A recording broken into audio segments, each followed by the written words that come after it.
संख्या 8।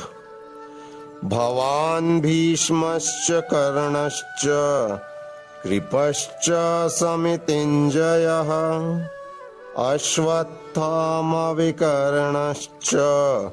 सोमदत्तिस्तथैव च। अर्थात मेरी सेना में स्वयं आप, भीष्म, कर्ण, कृपाचार्य, अश्वत्थामा, विकर्ण तथा सोमदत्त का पुत्र भूरिश्रवा आदि हैं, जो युद्ध में सदैव विजयी रहे हैं। तात्पर्य: दुर्योधन उन अद्वितीय युद्धवीरों का उल्लेख करता है जो सदैव विजयी होते रहे हैं। विकर्ण दुर्योधन का भाई है, अश्वत्थामा द्रोणाचार्य का पुत्र है और सोमदत्ती या भूरिश्रवा बहालिकों के राजा का पुत्र है।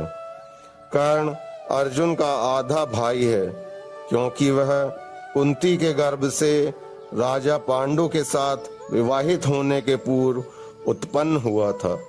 कृपाचार्य की जुड़वा बहन द्रोणाचार्य को ब्याही थी। हरे कृष्ण।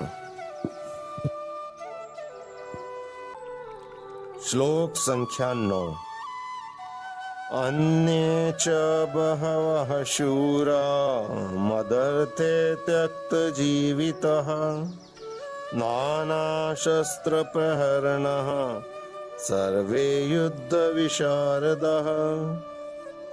अर्थात ऐसे अन्य अनेक वीर भी हैं जो मेरे लिए अपना जीवन त्याग करने के लिए उद्यत हैं। वे विविध प्रकार के हथियारों से सुसज्जित हैं और युद्ध विद्या में निपुण हैं। तात्पर्य: जहाँ तक अन्यों का यथा जयद्रथ, कृतवर्मा तथा शल्य का संबंध है, वे सब दुर्योधन के लिए अपने प्राणों की आहुति देने के लिए तैयार रहते थे। दूसरे शब्दों में यह पूर्व निश्चित है कि वे अब पापी दुर्योधन के दल में सम्मिलित होने के कारण कुरुक्षेत्र के युद्ध में मारे जाएंगे। निस्संदेह अपने मित्रों की संयुक्त शक्ति के कारण दुर्योधन अपनी विजय के प्रति आश्वस्त था।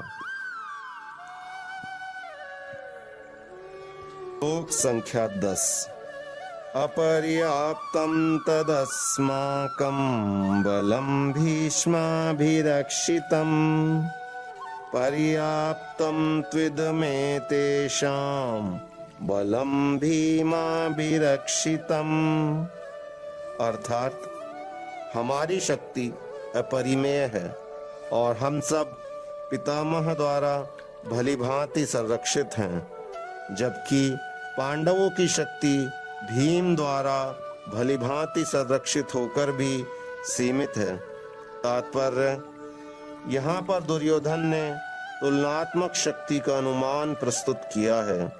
वह सोचता है कि अत्यंत अनुभवी सेना नायक भीष्म पितामह के द्वारा विशेष रूप से संरक्षित होने के कारण उसकी सशस्त्र सेनाओं की शक्ति अपरिमेय है। दूसरी ओर पांडवों की सेनाएं सीमित हैं, क्योंकि उनकी सुरक्षा एक कम अनुभवी नायक भीम द्वारा की जा रही है, जो भीष्म की तुलना में नगण्य है। दुर्योधन सदैव भीम से ईर्ष्या करता था, क्योंकि वह जानता था कि यदि उसकी मृत्यु कभी हुई तो वो भीम द्वारा ही होगी। किंतु साथ ही उसे दृढ़ विश्वास था कि भीष्म की उपस्थिति में उसकी विजय निश्चित है, क्योंकि भीष्म कहीं अधिक उत्कृष्ट सेनापति है।